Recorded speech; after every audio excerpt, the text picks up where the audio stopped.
Hey, also this is the Stone Cold Syndicate. This is a Fire Slayer event and Immortal Killer.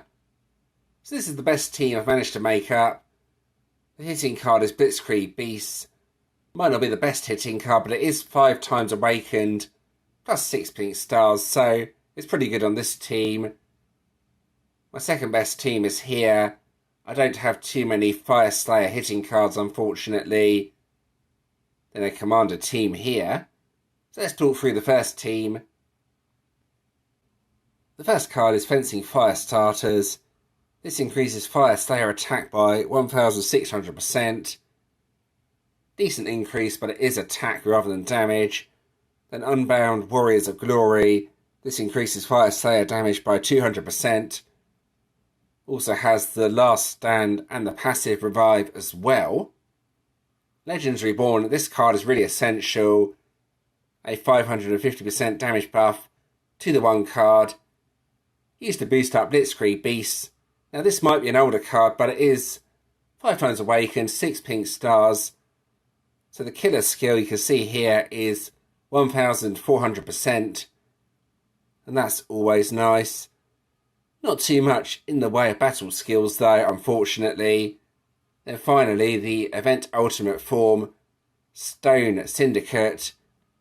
This has a really nice increase to Fire Slayer damage, 350%, but it is a 4-turn cooldown card. It's still a very nice increase to damage though.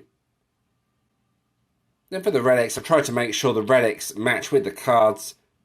For example, having an immortal card, an immortal relic to go with that, beast card, beast relic. I need enough fire gems at the start, which is why I've done that. So here's the first relic. Second one here, a beast relic. Third one here, that's an immortal relic. That alone breaks all of the shields. We have another immortal relic here though. And finally, another immortal relic. So you see what I've done there.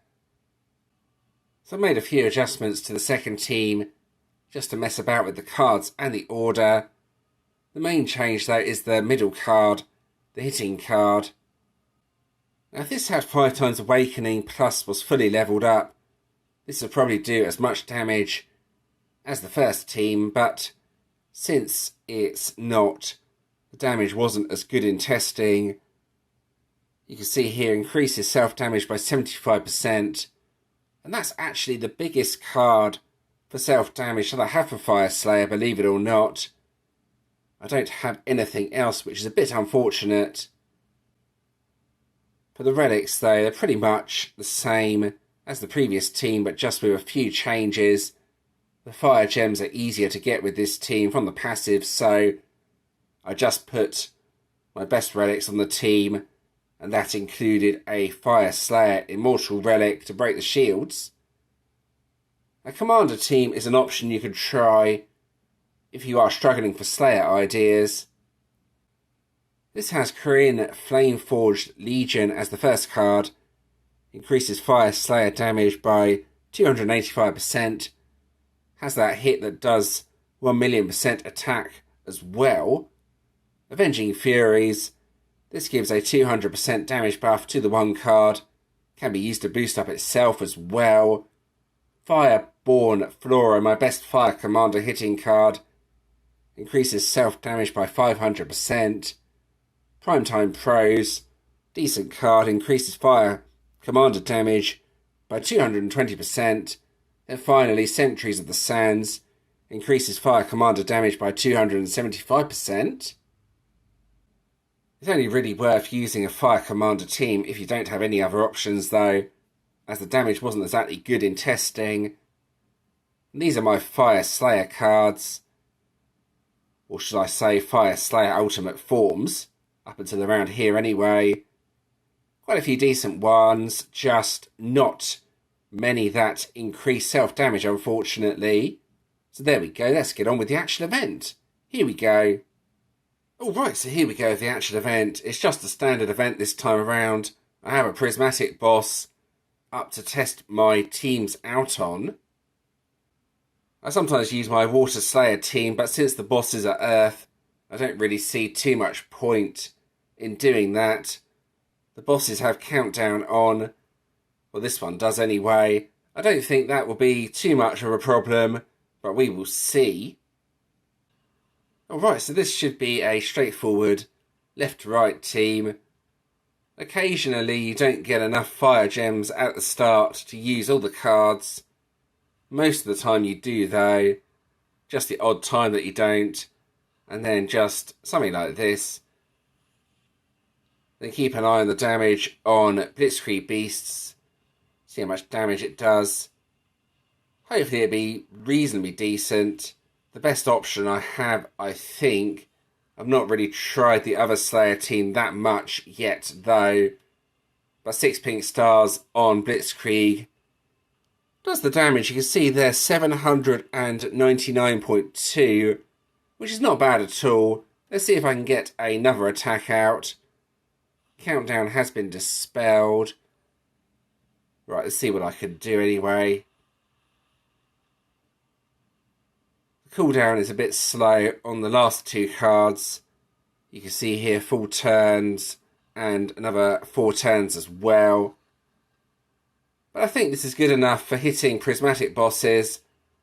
Getting maybe 10 to 20% on the very first turn. Right, let's see what happens with the board. Yeah, that's looking like a decent board. Let's try this. 2 loose power gems. Can I do big Q damage on Blitzkrieg Beasts? No, just 906.4, but that's still not bad. A little bit better than the previous hit.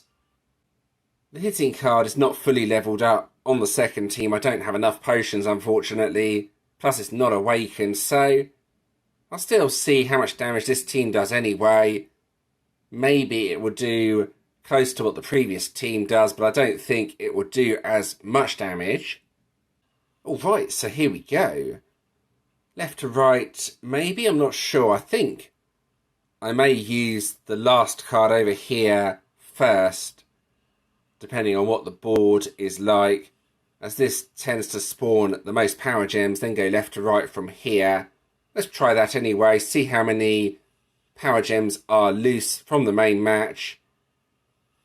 Okay, so that's a decent board. That's got the 2 loose power gems, so it will compare to the previous team.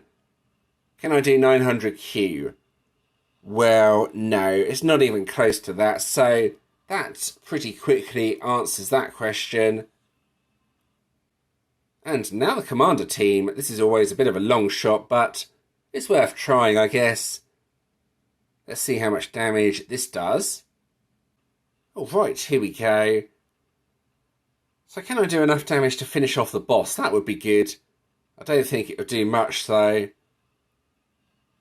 It's an option if you are struggling for Slayer teams though. Something to try. Right, here we go. I think left to right is the best way to use this team, but not 100% sure on that. Let's see what this does anyway. 1 loose power gem and yeah, 49.8 Q. So I may only use this on the multi-bosses. There's not much point in using it on the other bosses. So there we go. I think we're done with that. An interesting result. Using Blitzkrieg Beasts as the hitting card, despite how old it is doing the best damage out of all of my teams. But then again, my Fire Slayer hitting cards are not that good. Right, let's back out of here. Alright, so now I'm going to claim the Dragoon collection now that I'm done with the team testing. Alright, as I mentioned, Dragoon stuff. This is one of the better collections in the game without a doubt. Let's go ahead and claim all of this. There we go, nice. Now you never know, I might get a semi-decent Dragoon out of this. Sometimes you do. Most of the time you don't though, unfortunately. Let's see what I get anyway.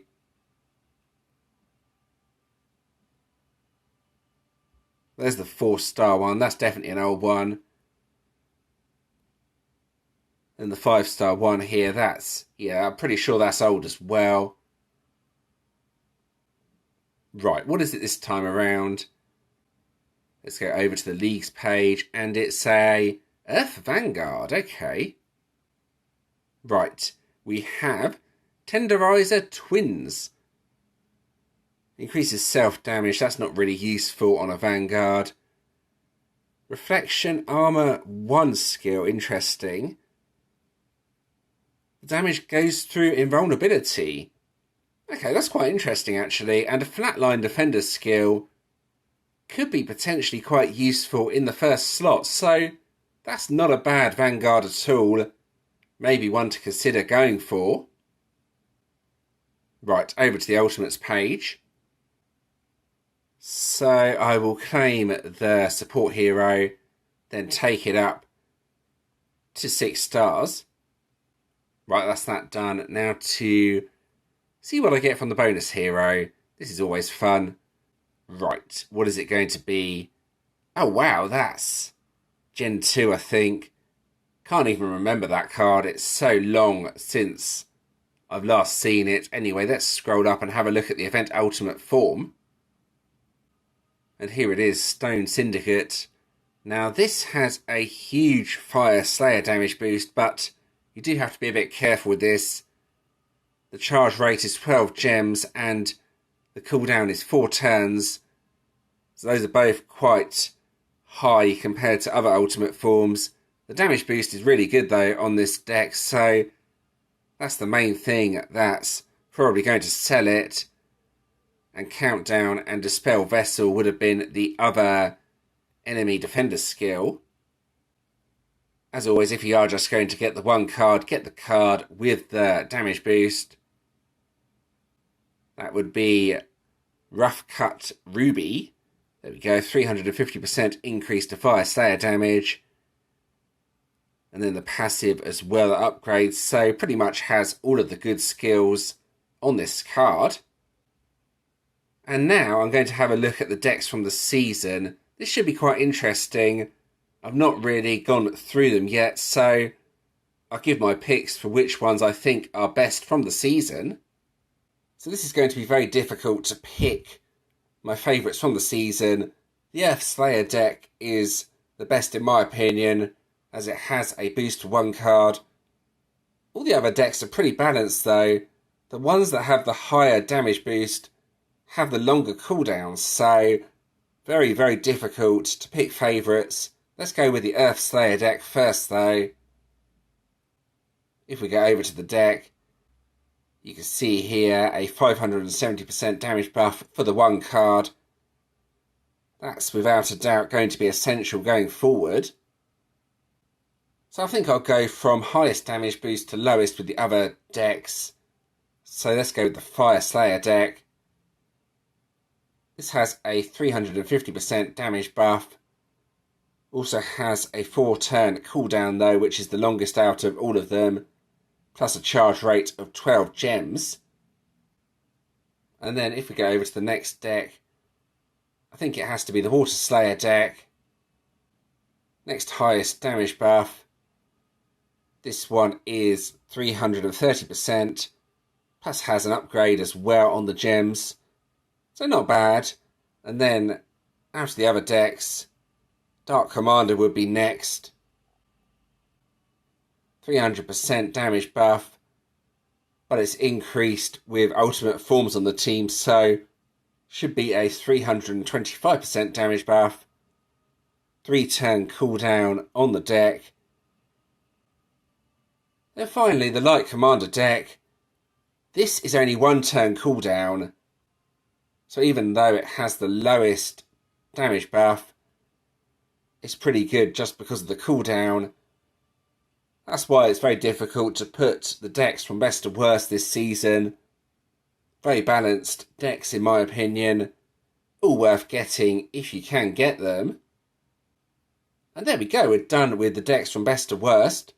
And now it's time to end this video. I hope you found that interesting and enjoyable. As always, if you do have any questions or suggestions regarding this, please let me know in the comments and I'll do my best to help. If you did enjoy this video, please do give it a like and subscribe to the channel. Subscribing is always very much appreciated. I've included a previous video on the screen, plus a playlist, plus you can also subscribe from here if you want to do so. And thanks for watching.